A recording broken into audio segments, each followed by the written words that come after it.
do this now on this channel for a little while because religion and politics, despite what the modern day West would tell you, do actually mix, and it is actually very important to mix the two together. They go hand in hand with each other, in all honesty. Hang on, let me turn the light on here. Forgot to do that. Okay, hold on. There we go.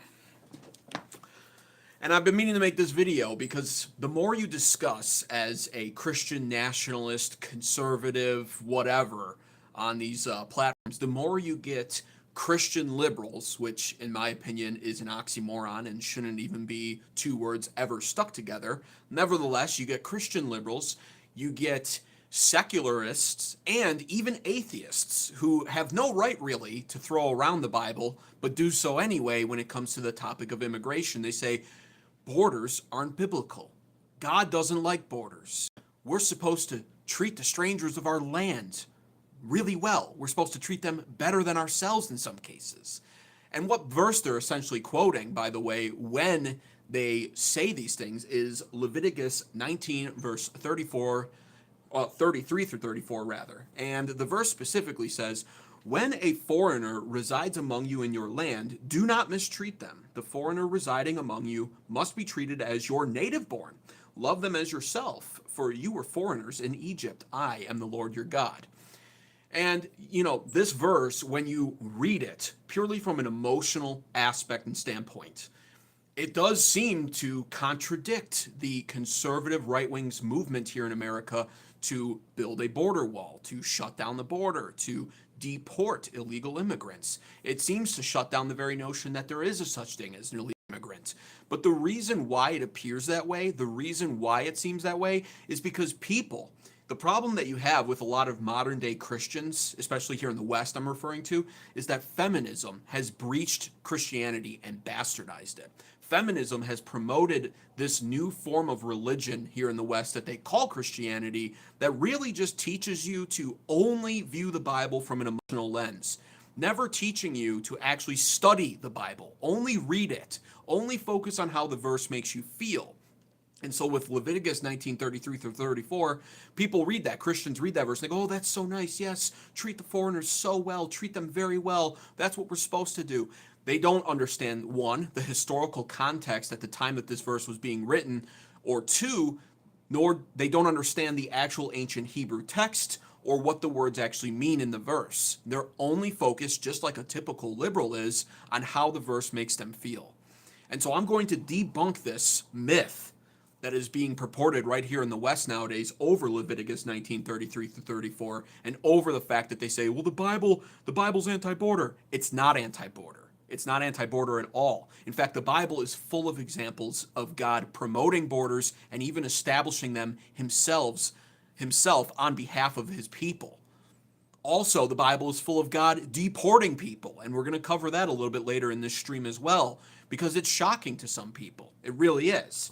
And so what we need to do is go back in time into the history of the Bible, and the history of the Bible and God creating nations and basically sort of establishing different peoples and borders dates all the way back to Genesis, specifically Genesis 11, 1 through 9. This is known as the Tower of Babel event. You may be familiar with the term babbling. You're babbling. This word was used because of this verse, and I'm going to read that verse to you right now. Genesis 11, 1 through 9, the Tower of Babel. Now the whole world had one language and a common speech. As people moved eastward, they found a plain in Shinar and settled there. They said to each other, come, let's make bricks and bake them thoroughly. They used brick instead of stone and tar for mortar. Then they said, come, let us build ourselves a city with a tower that reaches to the heavens, so that we may make a name for ourselves. Otherwise, we will be scattered over the face of the whole earth.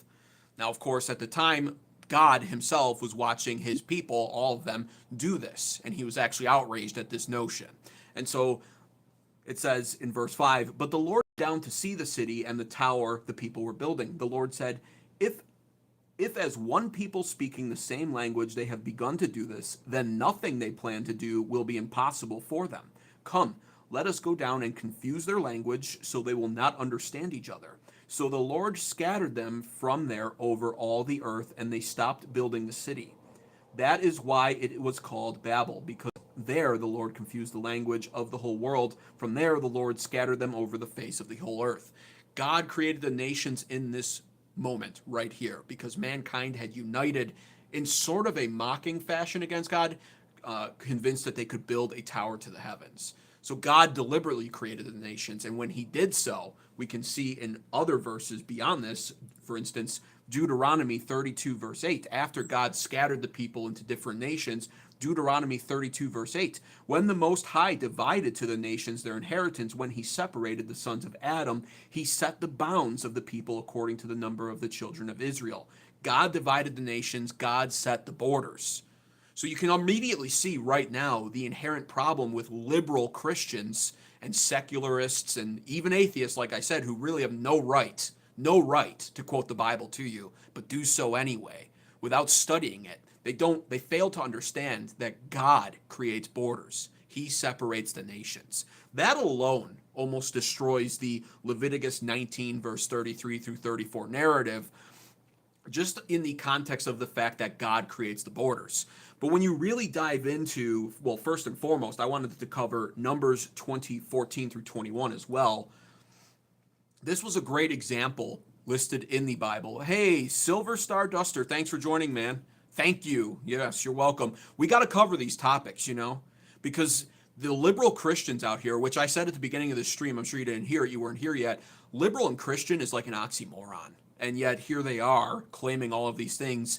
They read these Bible verses purely from an emotional lens and only how it makes them feel without understanding proper historical context or language. They don't understand the ancient Hebrew, the Greek, etc. And so they throw these verses completely out of context your way and use them for their own political agendas. And I'm here to tell you, politics and religion mix. And despite the fact that the West has now adopted this notion that church should never get political, I highly disagree with that, which is why I think every Sunday here on this channel, I'm going to start doing something like this. I'm not a pastor, I never will be, but we need to start covering topics from a religious and political standpoint here, borders being the main one, because I've gotten DMs now on all of my various social medias several times throughout the past week. Leviticus says you need to treat strangers in your land better than yourselves. Treat them as your own. They don't understand, Silver Star Duster. They don't get it, They don't understand what that verse is actually saying. And so I'm going to break that down right here on this stream.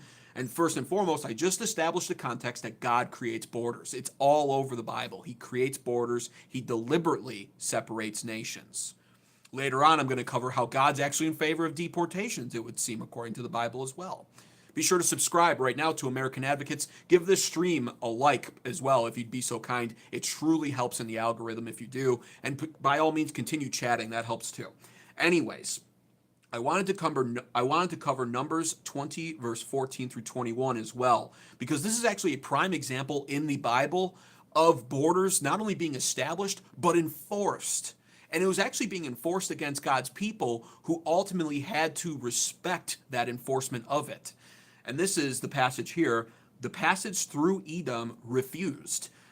Verse 14, now Moses sent messengers from Kadesh to the kingdom of Edom, to the king of Edom, Thus said brother Israel, you know all the hardships that has befallen us. This was, of course, after the exodus of Egypt, from Egypt, rather.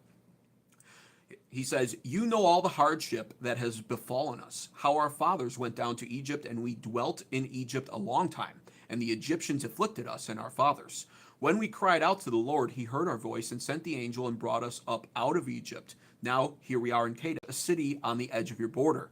Border, it says. Border, imagine that. Borders in the Bible. Please, let us pass through your country. Wow, imagine in the Bible. Borders aren't biblical, according to liberal Christians. Imagine that. They're asking for permission to enter the country and pass through it. Can you imagine that? Borders aren't Christian, and here's Moses himself, and on behalf of his people, requesting permission from the king to pass through that country's borders. Isn't that something?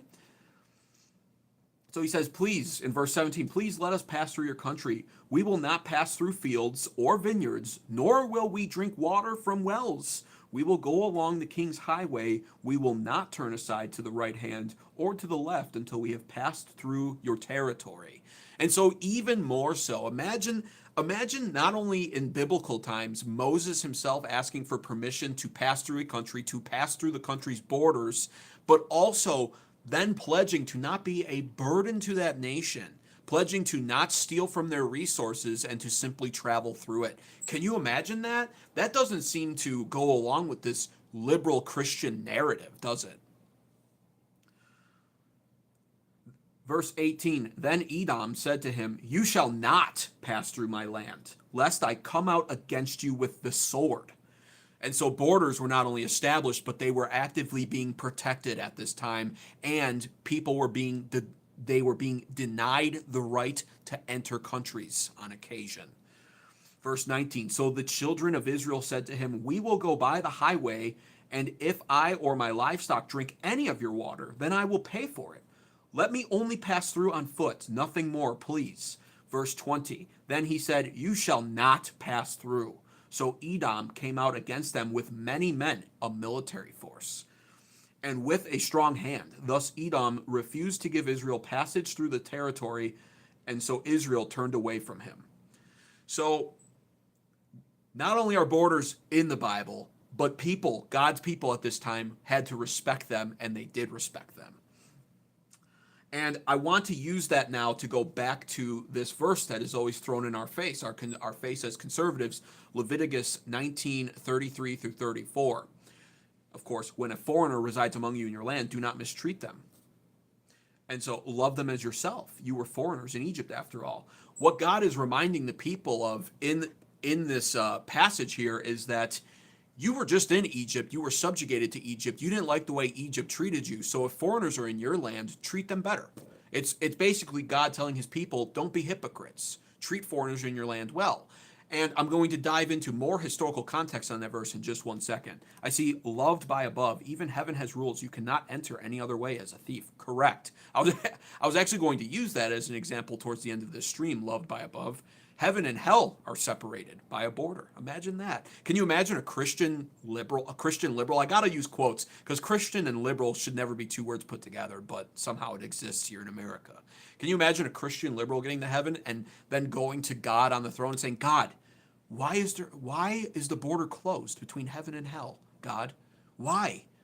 We should just have open borders, God. I mean, those people in hell, that third world country hell, those people are really suffering, God. Don't you think you owe it to them to let them into heaven so that they can prosper? Imagine that. I don't think that conversation's ever going to happen up there, do you? Anyways, what I want to cover here, Leviticus 19:33 through 34, is the original Hebrew text. Oh, that's not something that liberal Christians love. That's not something Western Christians even know about. But here we are discussing what's most important about this verse so that it can't be used against us in the future. This is what's so important here. Agar, G-E-R. This is the proper term that's used in the Bible, the Hebrew term. I believe it's Guer, I think is how you pronounce it. A Guer was a foreigner who had obtained legal permission to live and work in the country. And so this is what's so important here, because a lot of these feminist, liberal, softball, biblical translations out there, like the New Living Translation, refer to these people as something that they're not. They refer to them in some sort of a different kind of language that makes them seem like it's perfectly permissible for them to just come and go into your country as they please, and that's actually not the case, not historically. A Guer was somebody who had obtained legal permission to live and work in the country, like a work visa. Can you imagine that? And by the way, ancient what's the term called for digging up ancient artifacts?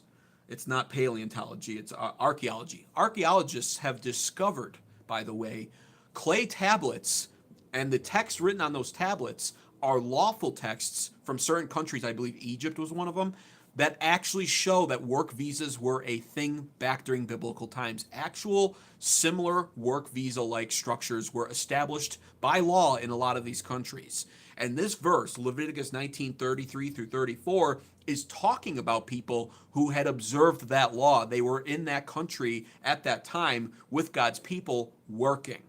And it gets even deeper than that, by the way, because when liberal Christians use this verse to establish the fact that God is anti-border, which he isn't, they don't even understand the historical context of what that verse is actually discussing. And if they did, they'd probably actually be too embarrassed to quote this kind of scripture in your face, because A Guer at the time was not equal in rights to the Israelites.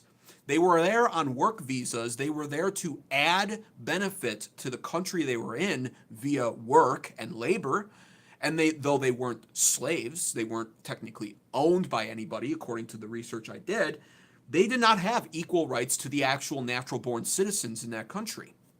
In fact, I have in my notes here, they weren't allowed to inherit land, for an example. They just outright weren't allowed to. They could buy land. That was something they were permitted to do.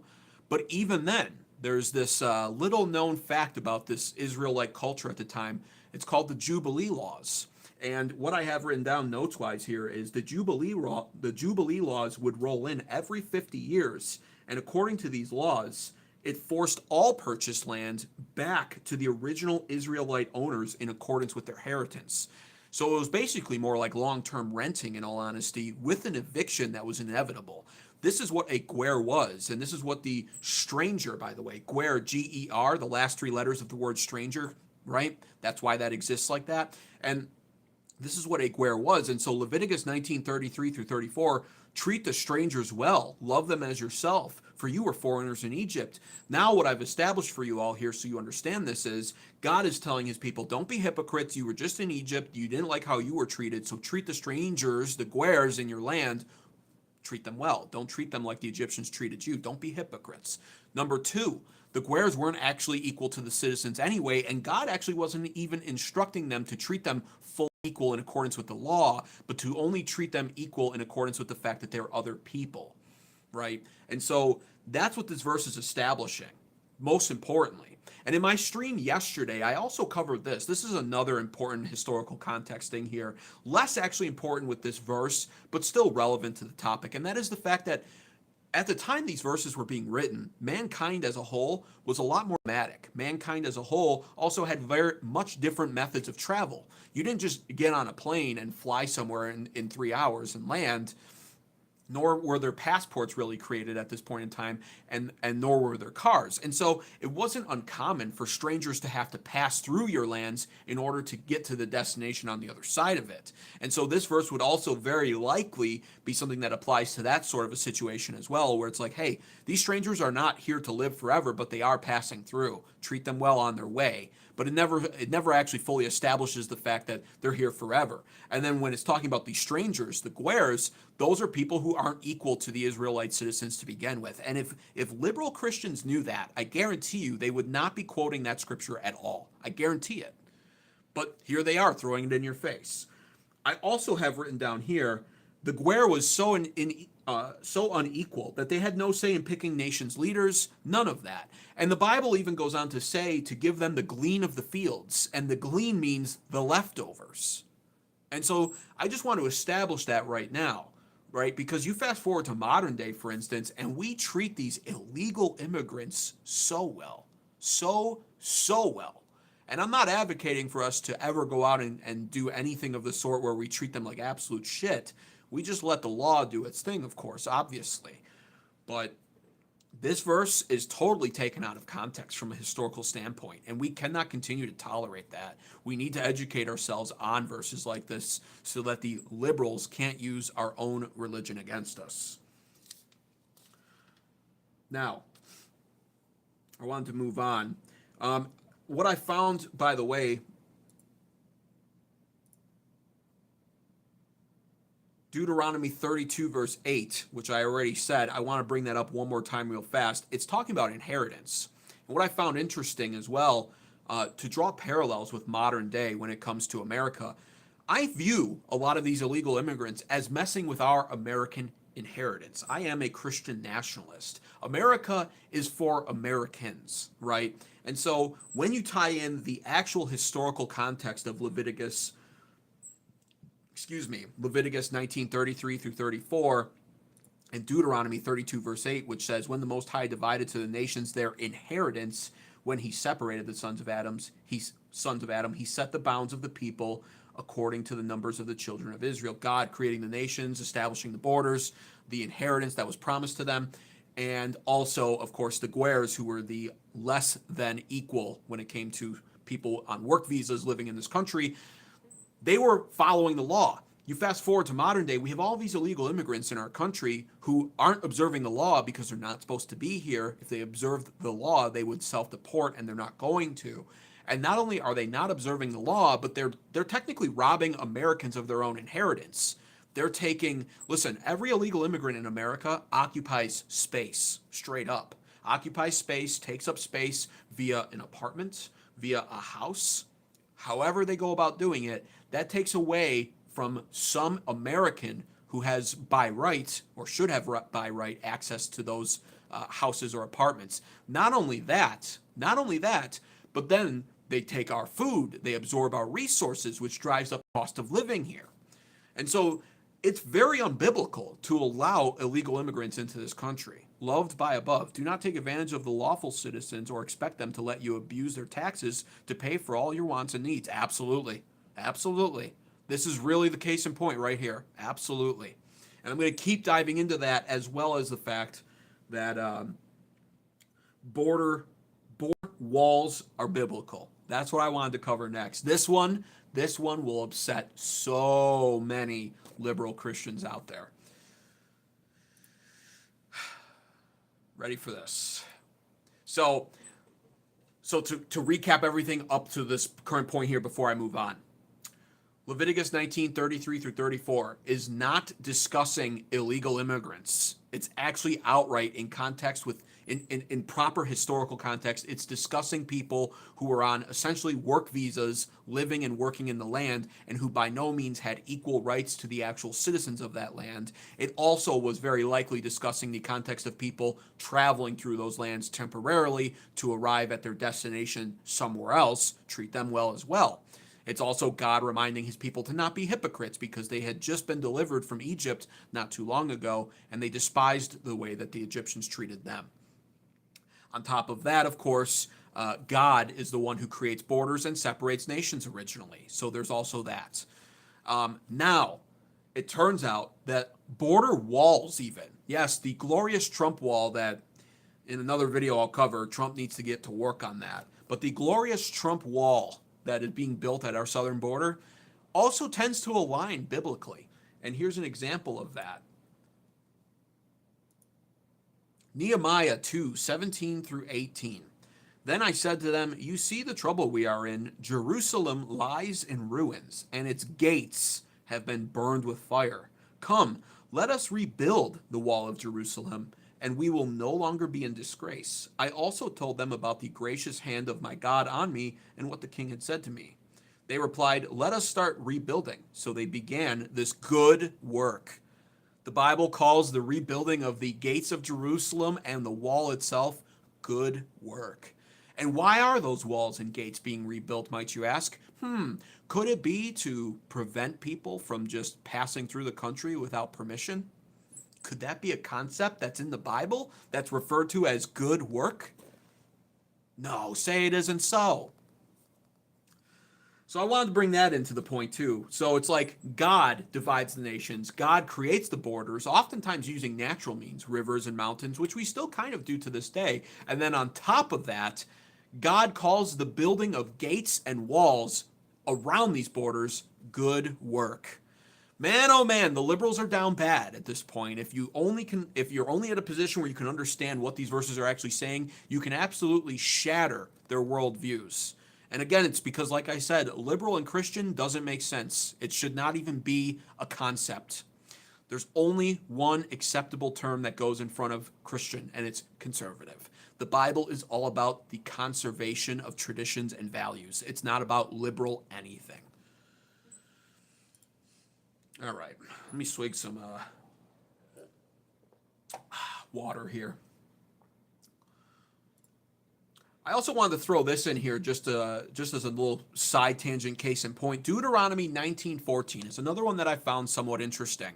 You see, because at a microcosmic level almost, we have our own personal dwellings, right? And so people own land, they own houses, etc. What do we do when we own those? We build fences, we establish property lines, borders, right? And the Bible is actually even clear at this point in time. Deuteronomy 19, of course, in the book of law, Do not move your neighbor's boundary stone set up by your predecessors in the inheritance you receive in the land the Lord your God is giving you to possess. And so, even on a personal level, on a day to day basis, we establish borders via property lines and fences. Boundary stones were the method back then. And God had to instruct people even then, don't move the boundary stone. Don't claim more than what your predecessors had already claimed. Borders are everywhere. It's just a fact of life. Please remember to give this stream a like, by the way, if you're enjoying this, and subscribe to American Advocates for more. Now, beyond all that, deportations and denying immigration. You would think, well, that's a little harsh, right? Maybe God is for borders. Maybe God did establish the nations, but certainly God wouldn't want ICE agents running around towns rounding up illegal immigrants and deporting them, would he? Certainly God's not in favor of deportations and strict immigration policy. He wants us, according to Leviticus, to at least treat the strangers well. Well, yeah, he wants us to treat them well, but he doesn't actually ever at any point in time in the Bible favor invaders in his chosen people's land.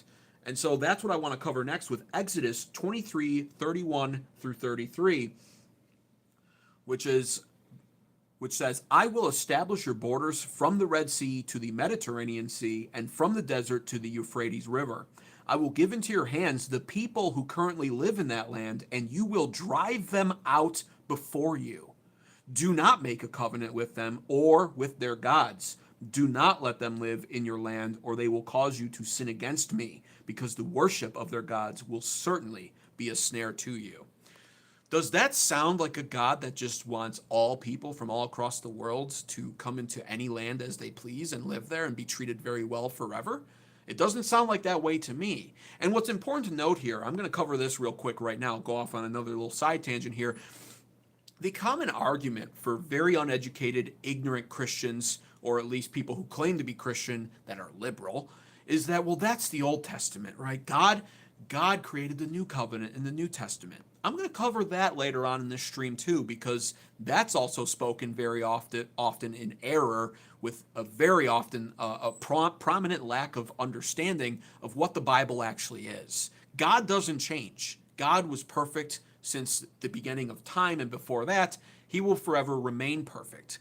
God is the same God now that he was when Exodus 23 was written, when he was commanding his people to take the land and to, what does it say here?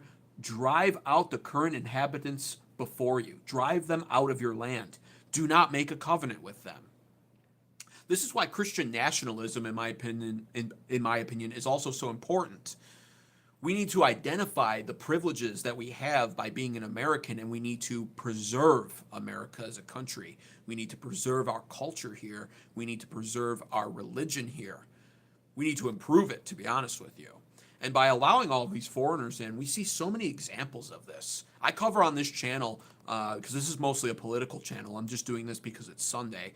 But I cover on this channel cities like Dearborn, Michigan. What happens when we ignore Exodus 23? What happens when we allow immigrants from all of these other countries in who worship false gods? What happens when we allow them in and we allow them to achieve a majority population, like the Muslims, for instance, in Dearborn, Michigan? 52% of that population is Muslim now.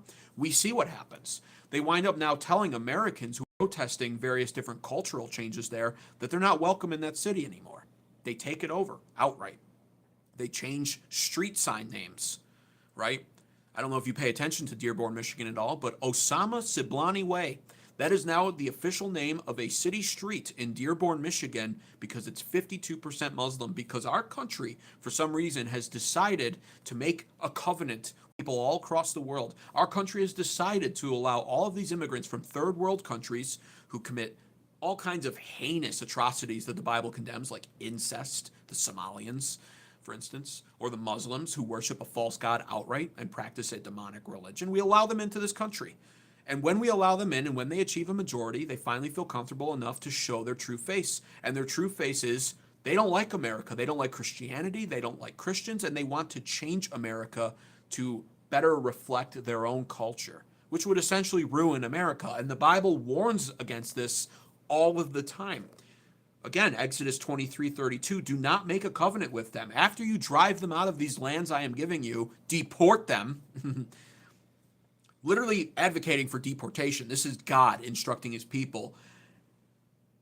I will give into your hands the people who live in the land, and you will drive them out before you. Do not make a covenant with them or with their gods. Do not let them live in your land, or they will cause you to sin against me. Why is it that Christian liberals never quote this scripture, this passage right here? Why is that? Ask yourself that. Why don't they ever quote this? They love Leviticus, treat the stranger well. They never quote Exodus 23, though, do they? This is so important, and this is why our country is falling. And I want to move on to the next verse that ties in with this. I have that one lined up right here as well. Deuteronomy 7:1-4. And it's literally captioned, driving out the nations. Now, it doubles down on this Exodus 23:31-33 passage. Deuteronomy 7:1-4 says, when the Lord your God brings you into the land you are entering to possess and drives out before you many nations, the Hittites, the Girgashites, the Amorites, the Canaanites, the Perizzites, the Hivites, and the Jebusites, 7 nations that were larger and stronger than you. And when the Lord your God has delivered them over to you and you have defeated them, then you must destroy them totally. Make no treaty with them and show them no mercy. Do not intermarry with them. Do not give your daughters to their sons, or take their daughters for your sons, for they will turn your children away from following me to serve other gods, and the Lord's anger will burn against you and will quickly destroy you. That's another dank passage right there that, once again, liberal Christians won't ever quote to you when it comes to immigration reform, border policies, etc. Why do you think that is? And again, it says, I want to emphasize the part, make no treaty with them, show them no mercy. This is actually in correlation, I immediately thought in my mind of the Monroe Doctrine. And, Trump has reinstated this Monroe Doctrine. It's now like the 2.0 version of it. I'm not a fan completely of his approach to it, but I think overall it's a massive net positive to the United States of America to do so. Because, again, it's all about focusing on our Western Hemisphere. It's all about focusing less on the East, focusing more on the West, right? And that's what we need to do currently in our current predicament. We've allowed so many illegal immigrants into this country. Even the legal immigrants we've just allowed to come into this country at an unprecedented rate. And it's destroying our culture, and we're witnessing it happen. Every single year, things get worse here. Cost of living goes up. Our culture is being eroded. This Christian nation, which is what we are, we're losing sight of that. And the Christianity that is practiced in this country has been plagued and bastardized by feminism to the point of where it's watered down and pathetic, and it limps on in some sort of ineffective form that doesn't preach the right message anymore. That's why the Old Testament is so shunned by modern day American Christians. That's not who Jesus was, though. That's not who Jesus was, though. God has not changed. God has not changed. As a reminder, please, if you're enjoying this, subscribe to this channel. Give this stream a like. It really does help in the algorithm. Now, to summarize all of that, God is for borders. He divided the nations intentionally. He set up the borders for his people. His people were instructed to follow the border laws at the time. We see in Edom, his people were turned away. Israel was turned away at the border, which was protected by a military at that time by the king.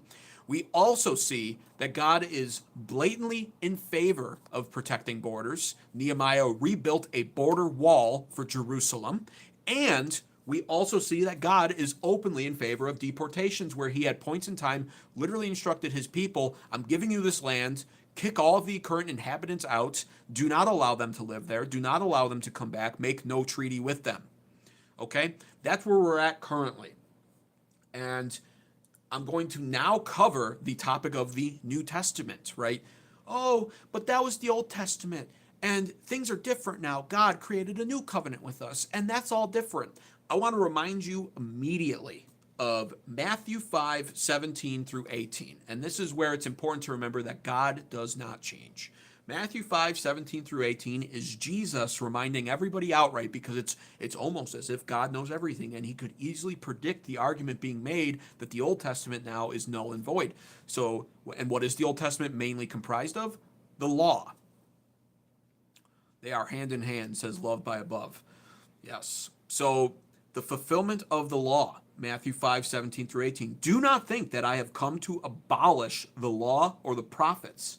I have not come to abolish them, but to fulfill them. For truly I tell you, until heaven and earth disappear, not the smallest letter, not the least stroke of a pen will by any means disappear from the law until everything is accomplished. That's first and foremost right off the bat. That really should shatter the narrative that the New Testament overrides the Old Testament completely and makes the Old Testament null and void. These liberal Christians, these liberal feminized, effeminate Christians who can't handle the strictness and the rigidness of the Old Testament and its law, and who always remind you there's a New Testament though, bro. And Jesus was so much different. I know the Old Testament, okay, they'll concede, okay, there were borders in the Old Testament. God did divide the nations and establish the borders. God did protect the borders with military. God's people had to obey other countries' borders at the threat of military force. God advocated for deportations, instructing his people to kick inhabitants out of the land. But bro, that was all the Old Testament. Jesus wasn't like that.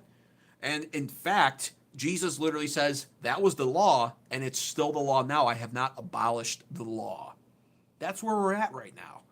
That's how you shatter their narrative. And I'm going to keep doing it because Romans 13, 1 through 7 doubles down on this notion, actually. Even when Jesus is gone, it says, let every soul be subject to the governing authorities, for there is no authority except from God, and the authorities that exist are appointed by God. Therefore, whoever resists the authority resists the ordinance of God, and those who resist will bring judgment on themselves. Excuse me, let me drink something real fast here. Mouth's drying out. So much talking. For rulers are not a terror to good works, but to evil. Do you want to be unafraid of the authority? I want to pause right there. Rulers are not a terror to good works, but to evil. This is another point that we see all the time. I make this point every single time. When liberals complain about ICE agents, when they complain about alligator Alcatraz, I always remind them, do you know how to avoid being shot by an ICE agent? Do you know how to avoid being arrested by an ICE agent? Do you know how to avoid going to alligator Alcatraz? Don't come here illegally. Rulers are not a terror to good works. They are only a terror to evil. And are illegal immigrants evil? Well, actually, yeah, several of them are. Many of them are. Kristi Noem, according to Kristi Noem, right now, 70% of the current total amount of illegal immigrants that have been rounded up and deported were violent criminals, which again, it's almost as if Exodus 23 was warning us that that would happen. When you let strangers into your land and you make covenants with them, they ruin you. They ruin your country. That's what we've been witnessing. But on top of that, I don't have to worry about ICE agents. I think that probably goes without saying based off my appearance. I don't have to worry, And they always say, well, they're coming for you next. No, they're not. They're not coming for me next. I'm literally not worried. I was born here to parents who were born here. I was born here to parents who were born here, and my parents were born here to parents that were born here. And those parents were also born here, 3 out of 4 of them, okay? I'm an American citizen. I follow the law. I'm not worried. It's really that simple, just like Romans 13:3 says, for rulers are not a terror to good works, but to evil. Do you want to be unafraid of the authority? Then do what is good, and you will have praise from the same. Wow, imagine that. Follow the laws of the land, and you won't get shot by an ICE agent. Isn't that crazy? Follow the laws of the land, and you won't get deported from that land. Isn't that something? Oh, wow. It's almost as if the Bible preaches common sense. Something liberals don't have because they're purely emotionally driven people.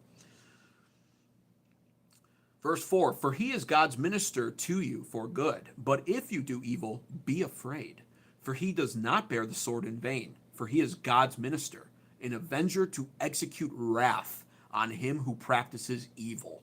Therefore, you must be subject, not only because of wrath, but also for conscience sake. For because of this, you also pay taxes, for they are God's ministers attending annually to this very thing.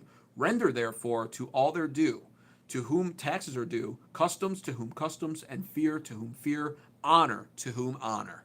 And so, not only does God say in the New Testament, hey, all of that Old Testament law that was written, that's applicable, all of that Old Testament law is still relevant. I have not come to abolish the law, but in Romans, it's doubled down for us in the fact that we are told to obey the laws of the land. And if we do so, we will not have to fear, we will not have to live in terror of the rulers of the land. This is what the New Testament says. And I'll tell you this right now, our borders law is our immigration policy law. It absolutely is. And they always try to say, well, we don't want to use the term illegal immigrant because they're not illegal. No person is illegal. Okay, no person's illegal, but their actions are illegal. Well, it's only a misdemeanor, though. Yeah, misdemeanor. Illegal. Illegal. Flat out illegal. Also, finally, I wanted to point this out. Let me see here. Acts. Yeah, we're going to Acts. Acts and Romans. Great verses. Yes. So, the only other argument that they could have is, well, there's no borders in the New Testament, right? Wrong. This is Acts 17:25 through 27. And he is not served by human hands as if he needed anything. Rather, he himself gives everyone life and breath and everything else. Verse 26, from one man he made all the nations. There you go again. It's almost like the New Testament actually more or less confirms what the Old Testament says. Just like I showed you scriptures at the beginning of this stream, the Old Testament, it perfectly explains that God divided the nations and God established the borders. This, Acts 17:25 through 27 in the New Testament, confirms that.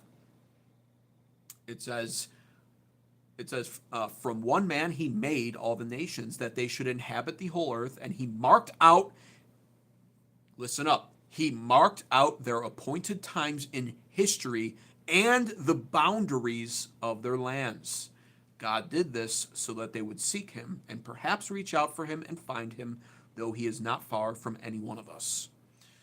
And so the New Testament, it doesn't override the old one. In fact, it confirms it. It acts as a confirmation of the law while also establishing a new covenant between God and man because of Jesus. It has nothing to do with overriding the worldly laws of our lands. None whatsoever.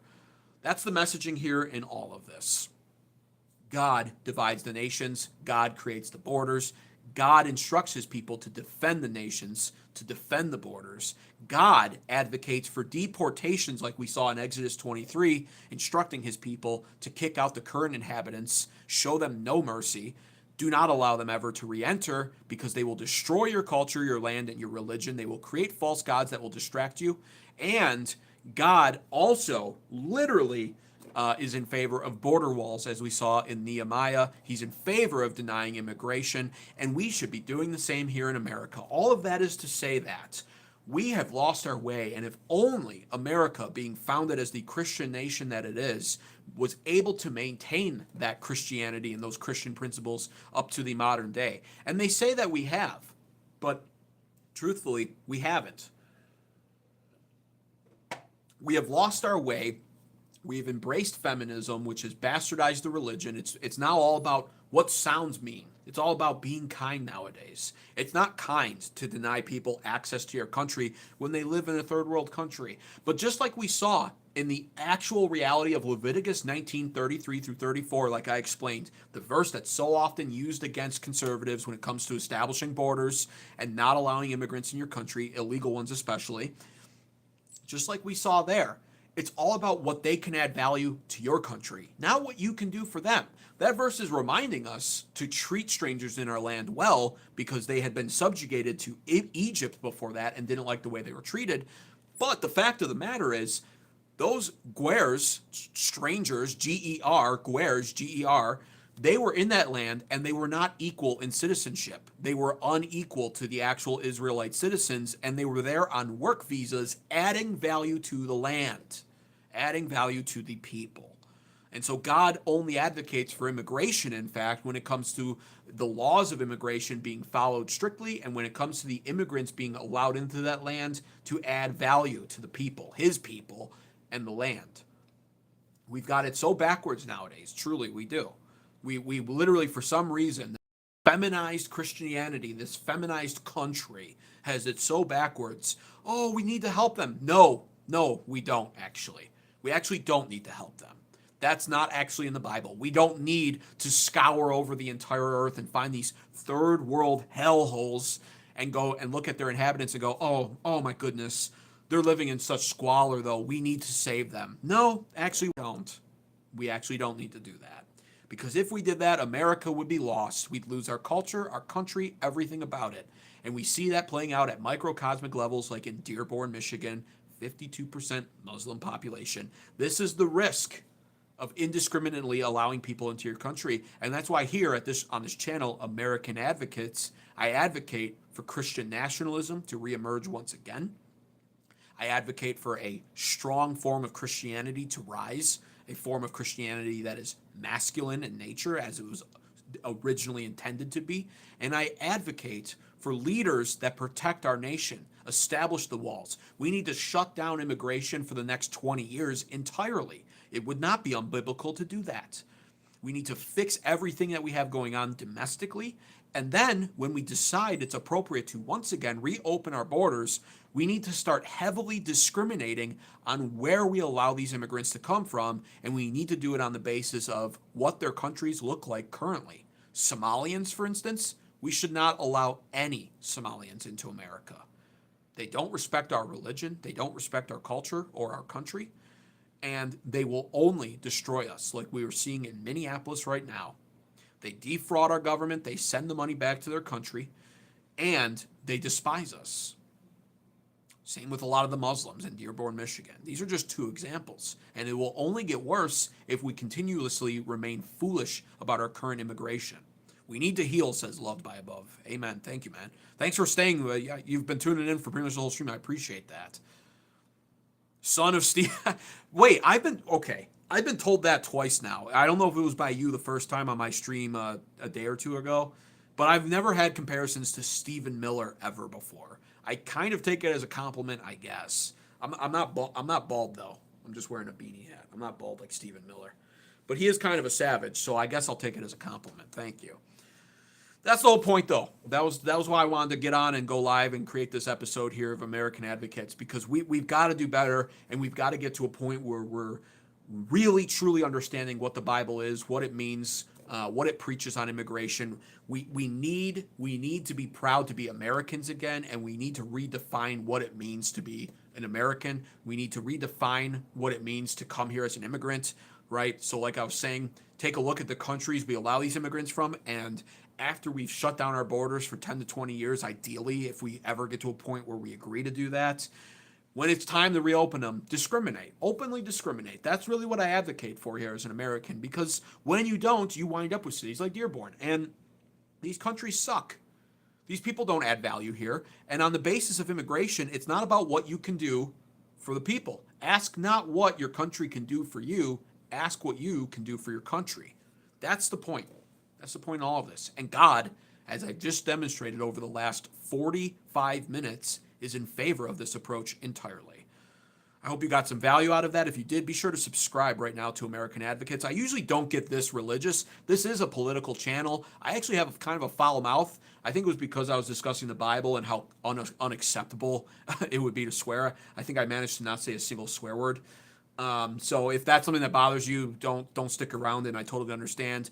But yeah, for the most part, I'll be covering political stuff here. But I think going forward every Sunday, it's important. It's very important that we ditch this boomer idea that you should go to church and not get a political message. I just so vehemently disagree with that. And that's like a boomer thing. It's like, oh, don't mix religion and politics. That's a boomer thing. And then on top of it, it's like, and also don't talk about religion or politics. And it's like, okay. And look at society now after adopting that kind of ideology over the last 60 years. This country sucks. We need to do better, and we need to redefine all of this. Religion and politics go hand in hand. You should actually, in my opinion, be able to attend a church that gives a sermon based off of current political trending events. Loved by Above says, united in prayer, the Holy Bible, and stand strong in the God, in the God and Christ and the Holy Spirit. Amen. Anyways, you should be able to attend a church and you should be able to get a sermon based off of politically trending topics, because religion should be acting as the moral compass to our society. We are called to be the salt of the earth. And as I said in my stream yesterday, that started going off the rails and got into this topic, which is why I'm streaming today again on this topic. The salt of the earth doesn't mean flavor. If God wanted more flavor out of his people, he'd allow gays to be Christians. He wouldn't have condemned homosexuality, yet he did. Okay, so it's not about flavor. It's about preservation. Salt was used as a means of preservation, and it still is. It preserves. So religion, God calling us Christians to be the salt of the earth, he's calling us to preserve our countries and our societies. That is our ultimate duty here on earth, but beyond, of course, the ultimate duty, which is man's chief end, is to glorify God and enjoy him forever. Beyond our duty of expanding the kingdom of God, our other duty is wherever we reside, we are to be the salt of the earth. We are to preserve morality, and the church has ultimately failed to do that. Ultimately. And that is, I blame weak men and feminism. I blame weak men and feminism for that one. That is what really undid Christianity here in the West. Current Western Christianity makes me sick. Makes me absolutely sick. There's no strength or weight to it. Nor is there any strength, weight, or conviction to most of its current practitioners. And people, the followers of Christ now, they're so non-confrontational. We gotta rise above that. It's the only way we're going to take back America. So that's going to be that. I'm going to wrap it up there. If there's anybody who wants to add anything in the comments, I'll take those now. I'll add in any thoughts. I'll answer any questions. But other than that, that's really why I came on here.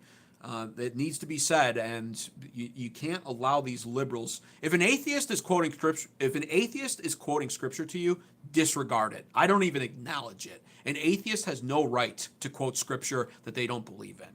Secularists, kind of the same way. And then if you have a liberal Christian, it's just like you gotta just dismantle them. Liberal Christian is an oxymoron. There's only conservative Christians. The Bible is conservative. It's all about being the salt of the earth and conserving.